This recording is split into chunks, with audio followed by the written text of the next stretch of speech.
E aí pessoal, beleza? Se você é uma mulher na casa dos 30 anos, você provavelmente já ponderou se quer ter filhos ou não. Infelizmente, a gente vive numa sociedade que ainda acha que uma mulher só é completa se ela tem filhos. Algumas décadas atrás, se casar e ter filhos era praticamente a única opção que as mulheres tinham. Hoje em dia, felizmente, a gente tem a opção de escolher. Mas nem sempre é uma escolha fácil, porque a mulher que tem uma profissão, que tem uma carreira, muitas vezes ela precisa abrir mão de muita coisa para poder exercer a maternidade. E é esse conflito entre maternidade e carreira que a escritora Júlia Dantas explora neste livro aqui, A Mulher de Dois Esqueletos. A protagonista desse romance é uma escritora que tem um forte desejo de ser mãe, e ela tenta racionalizar esse desejo pensando assim em todas as dificuldades que a maternidade traria para a carreira dela de escritora. E aí, para ter certeza do que vai ser a vida dela com o filho, ela resolve assim fazer um boneco de papel que ela leva para cima e para baixo como se fosse o filho dela, como se fosse um bebê. Na cabeça dela, isso vai ajudar ela a tomar uma decisão mais informada sobre o que realmente ser mãe, porque então nas mais diversas situações, né, ela tá tentando escrever, ela vai dar uma caminhada, ela vai no mercado,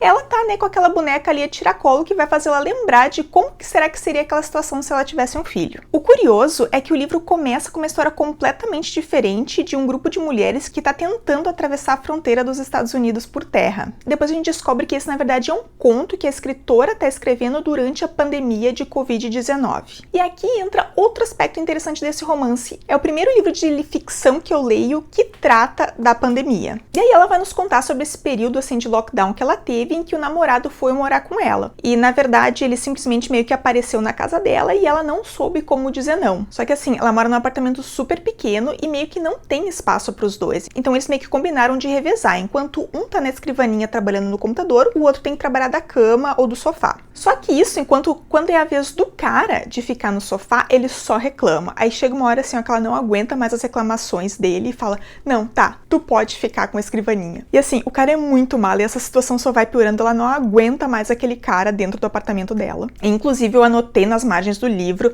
larga dele. Infelizmente, né, spoiler, ela larga. E aí, assim, se eu não me engano, ele é um professor de literatura, ela dá os textos que ela escreve pra ele ler e ele só coloca defeito. No fundo do fundo, na minha opinião, é que esse cara, ele tem inveja dela porque ele sabe que ela escreve bem e ele não tem capacidade de escrever. Ela até diz sobre ele. O namorado tem muitas regras sobre o que se deve e sobre como se deve escrever, e é por isso que ele não escreve. E aí, em meio a essa situação toda de ela tá no lockdown da pandemia, de tá tentando escrever e o namorado ficar botando defeito, ainda tem toda a questão política ao redor da pandemia aqui no Brasil que vocês provavelmente devem lembrar. E aí eu vou ler um trechinho do livro que ela fala sobre isso. Não me dou conta da passagem do tempo até que começam a soar os gritos contra o presidente nas janelas dos vizinhos. Já devem ser 8h30 da noite, portanto. O namorado fecha os vidros, ele diz que o barulho das panelas batendo dá dor de cabeça. O vizinho de cima berra, fora genocida! E do outro prédio alguém responde com, assassino filho da puta! Eu também queria gritar alguma coisa, mas não consigo decidir o quê. Eu não queria dizer nada, apenas cortar o pescoço do presidente. É novo em mim isso de querer uma solução pela violência e sinto raiva por estar me transformando numa pessoa pior. E, gente, meu Deus do céu, eu sei que isso, a pandemia e a presidência do Jair Bolsonaro também fizeram isso comigo. Porque, assim, eu virei uma pessoa que apoia a violência para determinadas situações, sabe? Eu me virei uma pessoa bem mais punitivista depois do governo dele. Bom, aí chega um dia, assim, que ela não aguenta mais aquele namorado em casa e ela inventa assim, tem que ir no mercado porque não tem mais coisa em casa. E, assim, lembram que, naquela época, ir no mercado era todo um evento, né? Tinha que usar máscara, aí chegava as compras em casa, tinha que lavar tudo, porque assim, bem no início da pandemia, a gente não sabia ainda exatamente como que o vírus passava de uma pessoa para outra. A gente não sabia se era por meio de superfície, se era só pelo ar, então para garantir, a gente lavava todas as compras ou passava álcool gel. E era horrível, gente, eu lembro de passar por isso. Aí ela dá um jeito de despachar o namorado pro mercado e ela sente aquele alívio assim, ai, finalmente, silêncio, finalmente eu tenho sossego. E aí, assim, quando ela pensou assim no sossego dela, o cara tocou o interfone dizendo, eu esqueci a lista, me traz aqui embaixo.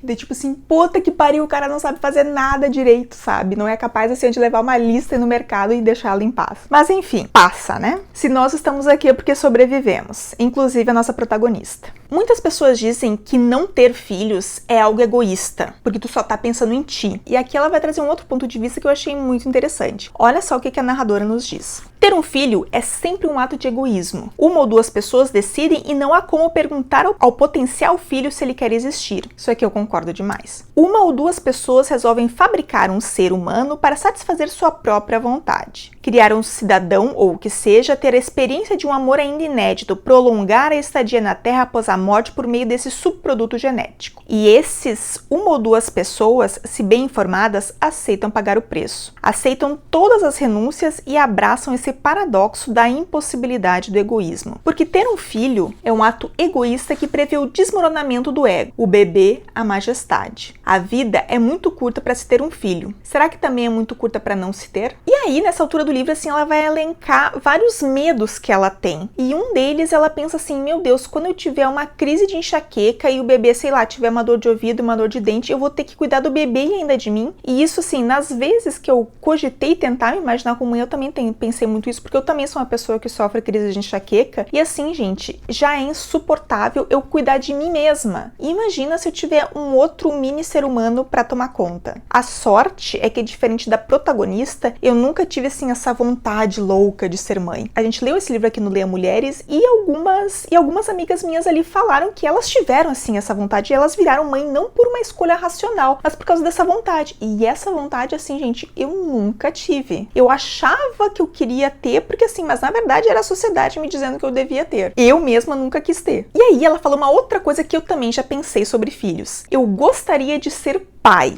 E assim, de preferência, aquele pai divorciado que só vê o filho a cada 15 dias e posta uma foto no Instagram. Eu adoraria ter filho se fosse assim, sabe? Mas não, a única opção que existe pra mim é ser mãe, e ser mãe, assim, ó, é muito mais trabalho do que ser pai. Aí vai ter um outro trecho que ela vai narrar uma ida dela ao cartório. Aí tem um outro episódio nesse livro aqui que não tem muito a ver com essa parte do enredo sobre ser mãe, mas é um episódio, assim, que eu achei muito legal, porque ela vai até o cartório resolver uma burocracia e aí acontece uma situação lá que ela presencia um machismo entre os funcionários e ela meio que se imagina na cabeça dela trucidando os caras do cartório. E eu achei sensacional, porque isso já super passou na minha cabeça também. Vou ler esse trecho pra vocês. Do meu lado, uma adolescente reclama que é a terceira vez que está ali e não foi avisada de que precisava também de um outro documento qualquer. Não entendo bem, mas ela está braba e o funcionário que a atende só diz que não pode fazer nada sem o tal documento. Ela se afasta para falar ao celular. O meu funcionário olha pro colega e diz: a novinha é gostosinha, mas é chucra, hein? Eu respiro fundo. Mais respeito que ela tem idade para ser sua filha, digo com seriedade. Ele me olha espantado. Um momento de hesitação. Foi só um elogio, moça. Um elogio teu cu, tenho vontade de dizer, e quando me dou conta, já disse.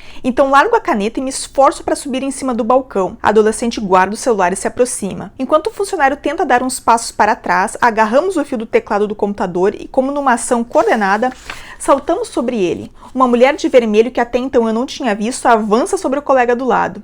A adolescente e eu enrolamos o fio do teclado ao redor do pescoço do funcionário. A mulher de vermelho agarra um abridor de envelopes. Apesar de sua resistência, enforcamos o funcionário e o penduramos ao suporte da câmera de vigilância. Ao lado, vejo que a mulher de vermelho ergue no ar a cabeça decepada do colega. O sangue escorre pelo braço dela e se mistura às suas roupas no mesmo tom. Dos fundos da sala, outra cliente traz um escriturário arrastado pelos cabelos. Ela o joga no chão e todos nos aproximamos. A mulher de vermelho grita. Nós repetimos o grito e batemos os pés no chão. Tiramos as roupas e a mulher de vermelho pinta nossos corpos com o sangue do funcionário degolado. Dançamos ao redor do escriturário encolhido em posição fetal. A cliente entra em transe, se joga sobre o corpo no chão e com os dentes arranca o coração do escriturário. Devoramos o coração murcho e depois corremos em círculos enquanto cantamos num idioma desconhecido. Na saída, pago R$7,50 pelo reconhecimento de firma. Achei fascinante, assim, o que se passou na cabeça dela quando ela ficou louca de raiva com aquela situação machista, sabe? Achei fantástico. E diria que é o ponto alto do livro. Aí depois disso ela vai elencar todos os medos que ela tem em relação à maternidade. E aí ela vai começar pelo medo do sexo, né? Ela vai falar assim, ó, de perder a libido, e ela fala de que talvez o medo do sexo é um medo de que seja verdade o que falam sobre os interesses masculinos, né? Que muitas vezes, né, o homem não tem atração sexual por uma mulher no puerpério. Aí o medo do cansaço, isso é uma coisa que, assim, gente, eu já vivo sempre cansada, porque assim, eu trabalho, eu cuido de casa, eu tento cuidar da minha saúde, o que envolve, né, ter que cozinhar, e fazer academia, e fazer cardio, e aí tu quer ter vida social, e aí, gente, eu tô sempre exausta. exausta. Então, assim, eu não consigo imaginar como quem é mãe consegue fazer tudo isso, sabe? Alguma coisa fica de fora. Aí também ela elenca, assim, o medo em relação à criança, né? Medo de epilepsia, de síndrome de Down, de má formação. E assim, gente, eu também, isso é uma coisa que me preocuparia, porque, nossa, ter um filho deficiente é algo muito pesado para uma mãe. Isso eu ouvi aquela deputada estadual de São Paulo, Andrea Werner, falar, que a mãe de uma criança deficiente, ela não tem o direito de morrer. Então, assim, é algo realmente que é um peso muito grande para as mães de crianças que têm necessidades especiais. Aí ela também fala o medo de enlouquecer, que é um medo que eu certamente teria também. E aí ela começa a falar, assim, das coisas, dos medos da gestação em si, como medo de peixe cru, medo de comer salada em restaurante, assim, ó, é tanta coisa que mulher grávida não pode fazer. Não pode tomar café, não pode tomar álcool. Gente, é tanta restrição. E não é só a questão da restrição em si, porque tem todo um policiamento das grávidas. Aí tem outros medos, né? O medo que venha prematuro, que, nossa, acho que também seria uma coisa que eu teria medo. E assim, aí agora ela elenca, assim, ó, o que seria o maior medo que eu teria, que é o medo do parto, gente. Eu, assim, ó, aquilo ali pra mim é uma coisa, é uma selvageria, aquilo ali pra mim não é humano, tá? Eu não encararia um parto normal. E mesmo que tu faça uma cesariana, eu morreria de medo de ter que tomar uma anestesia na minha coluna. Eu torço para que eu nunca precise fazer esse tipo de anestesia. Porque, gente, imagina, se tu te mexe de um jeito errado durante a anestesia, tu pode ficar paraplégica, sabe? Gente do céu, é uma agulha na tua coluna. Gente, isso não é de Deus, sabe? Pelo amor de Deus. Aí que ela também vai falar, né, sobre o medo de não ser boa com criança, medo de engordar, que existe, né, uma pressão estética muito grande sobre as mulheres. Medo de novas estrias, também nessa coisa da estética. E aí aqui tem um outro medo, que eu acho que esse eu nunca tinha pensado, que é o medo de perder a criança, é o medo de nunca mais poder se distrair, mas é ainda mais o medo de sentir alívio na ausência da criança, que eu acho, isso aqui eu acho particularmente pesado, e eu noto nas minhas amigas que são mães, né, que quando elas tiram um dia pra elas,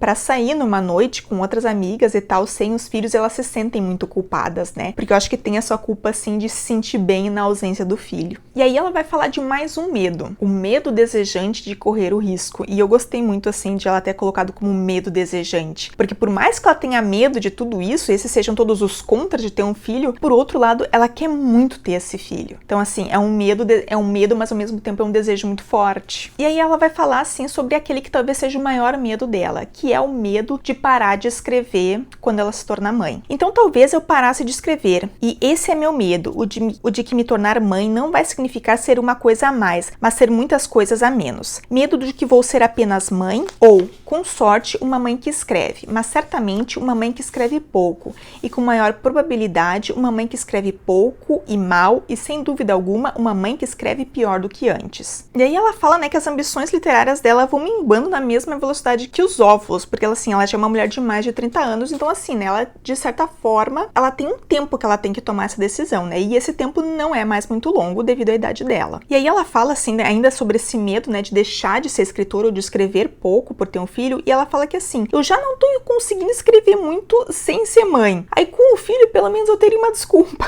Eu achei isso fantástico, assim. E assim, gente, mais um spoiler aqui. Ela tem o filho, tá? O medo desejante vence. E assim, eu acho que no fundo, por mais que a protagonista aqui tentasse muito racionalizar isso não é algo que possa se racionalizar, é algo que realmente tu quer ou não. Aí mais pro final, ela vai entrar num outro trecho, assim, mais ficcional, e é um trecho, assim, meio distópico, não sei se é bem, assim, um conto, assim, um fragmento de um romance, talvez, mas é algo mais distópico. É bem interessante, bem construído, mas eu não sou muito, atualmente não ando muito fã de distopias. Eu acho que a gente já tá vivendo um momento, assim, muito distópico, e aí não é legal ficar lendo essas coisas. E aí, sobre o título, A Mulher de Dois Esqueletos, a primeira coisa que eu pensei, assim, foi justamente, né, sobre essa dualidade entre ser mãe, ser escritora e tal. Aí eu vi algumas amigas minhas falando, não, que também pode ser, assim, uma mulher grávida é uma mulher com dois esqueletos, né, porque ela tem o esqueleto dela e o esqueleto do bebê que ela tá gerando. Eu achei isso interessante, eu acho que, assim, se aplica, acho que as duas metáforas se aplicam a esse título, acho que foi um título muito feliz, assim, que foi escolhido para esse livro.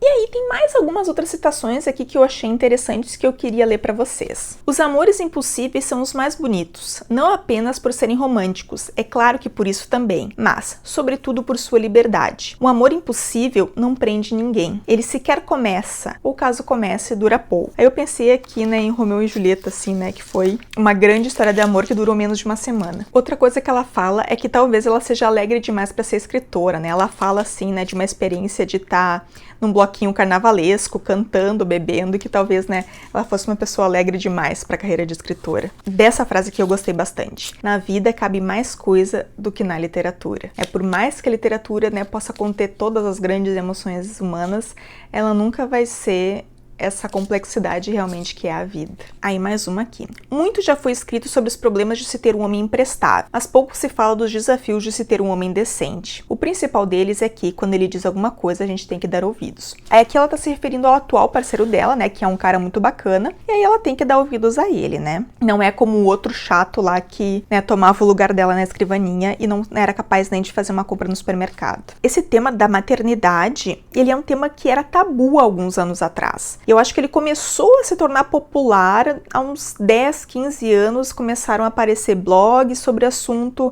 as pessoas começaram a fazer post no Facebook sobre o assunto, começou a ter vários blogs de mães, ou até assim esses perfis, né, no Instagram e outras redes sociais, né, falando sobre a maternidade, tem até uma hashtag famosa, né, maternidade real, que vai falar sobre esses desafios, sobre como é cansativo, sobre como ainda tem preconceito no mercado de trabalho, enfim, sobre como muitas vezes é uma tarefa solitária, né, porque muitas vezes as mães têm que ser mães solo, que não tem o apoio dos parceiros. Então, assim, eu acho que hoje as pessoas já veem isso como um tema batido, mas isso não era há, tipo, uma década e meia atrás. E eu acho interessante trazer essa discussão para dentro da literatura. Eu gostei muito do livro, eu acho que é um romance bem escrito, mas, assim, não é um romance que eu acho que vai me marcar muito. E não adianta, eu gosto de romances mais dramáticos, com personagens problemáticos. Aqui a gente tem uma protagonista que é super, hiper, mega equilibrada. Ela pensa racionalmente, ela é sensata. Eu gosto de personagem completamente doente da cabeça, sabe? Então acho que assim, não é o tipo de livro que eu goste realmente de ler, ainda que eu acho que ele tenha sido muito bem escrito e que tenha sido uma leitura agradável. Se você gosta de uma literatura assim sem grandes emoções, sem grandes reviravoltas, fica aí a sugestão então de A Mulher de Dois Esqueletos, de Júlia Dantas, pela editora Dublinense. Por hoje era isso, gente. Um abraço e até a próxima!